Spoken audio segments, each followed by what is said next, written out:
In the previous videos, we studied what is integration, how do we use the formula to solve the basic problems of integration. But if you remember, if you noticed, we used this sign and we said that this is the integration of x with respect to dx, the integration of x with respect to x. But we do not know from where to where we are going to integrate or add. There is no limits given here. So this is a function, this is a typical example of indefinite integral. Indefinite integral means we do not know till where we are integrating it, so we integrate it to the infinity. So such kind of integrals in which limits are not given, such integrals are called indefinite integral. So till now in previous videos whatever we have studied, that was indefinite integral. Now there is another type of integration in which limits are given. Here I'll write limits are not given. We do not know the limits, but if the limits are given, then they are given like this, where the initial limit is always written at the bottom of the integral sign and the final limit is always written at the top of the integral sign. And this is called, since we know from where to where we have to add, we know the definite values of addition. So these are called, these are called definite integrals in which limits are given. So we did this, now we are going to take this. The formula, application of formula is same, the only remaining thing is to apply limits in the last after solving. So we'll take a few examples, we'll apply the limits.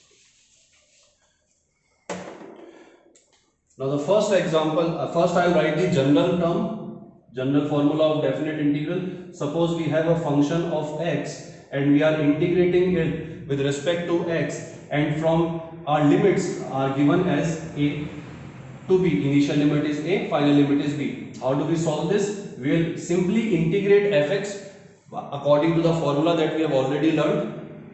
So suppose the integration of fx comes out to be gx. Let us assume that integration of fx, by whatever formula we applied, we got the answer gx. Now what is left? What is left is to apply the limits. How do we apply the limits?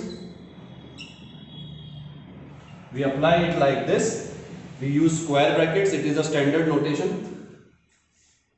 Gx from a to b. Now what will we do? We will put b and a in the place of x one by one, and this will be written as g as a function of b minus g as a function of a. So what we did, we subtracted initial limit from final limit. Always the final limit is kept here first, is substituted here first, minus, and then the initial limit is substituted. I'll take an example, it will get more clear. Let us take a basic example first. X square dx, we are integrating from a to b. Let us take a to b first, then we will later on put some values here also. X square, what is the integration of x square? Use the normal formula. This is what it is, x cube upon 3. Now what is remain? Applying the limits.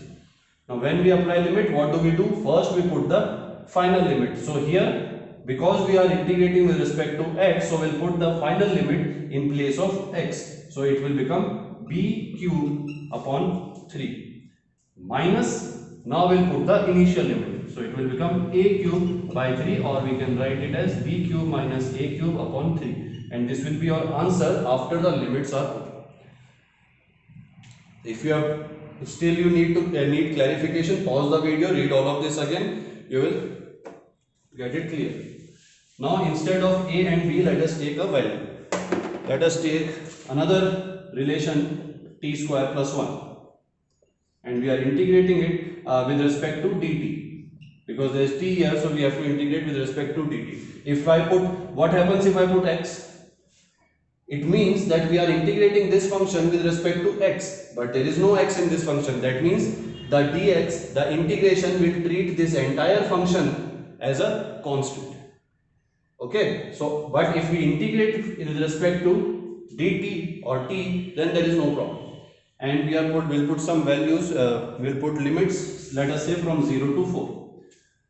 T square plus 1 integration from 0 to 4. What will be the integration? 2 plus 1 upon 2 plus 1 and 1. Remember the second formula that I told you in the previous video?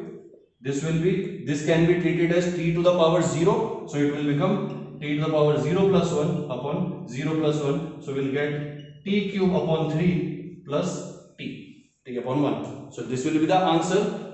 Then we'll apply the limits. Limits are initial limit is 4, final limit is, initial limit is 0, final limit is 4. Now what will we do? Since we are integrating with respect to t, we will put 4 final limit first in place of t in the entire equation. So if we put 4, it will become 4 cube upon 3, the first term, plus here 4. So this is the application of final limit.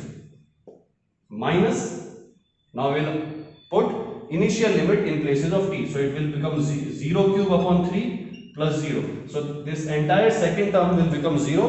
What do we have? We have 4 cube plus 3 plus 4. You can simplify it and that will be your final answer. So this is how limits are applied.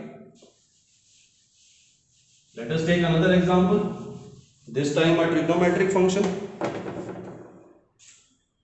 Let us say we are integrating cos x with respect to x and the limits given to us are minus pi by 2 to pi by 2. Pi by 2 is 90 degree. So for minus 90 degree to plus 90 degree.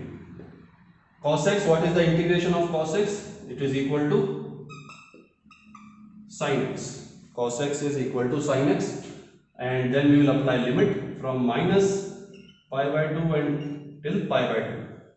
So for first, since we are integrating with respect to x, we'll put final limit in place of x. So it will be sin pi by 2 minus, then we'll put the initial limit sin of minus pi by 2. Now if you refer to the list of formula of trigonometry that I gave you in the starting of our classes, you will find that this can be written as sin pi by 2. This minus can be taken out because sine of minus theta is equal to minus sine theta. So this minus will come out, it will become plus, and we will have sine pi by 2 here.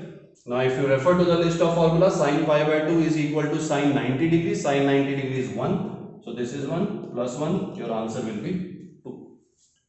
This is how integration is done and how limits are applied. Now I'll give you several examples, several problems to practice this more. Then you will be fine with differentiation and integration, and we can proceed with the main part of the physics of 11 from the first chapter.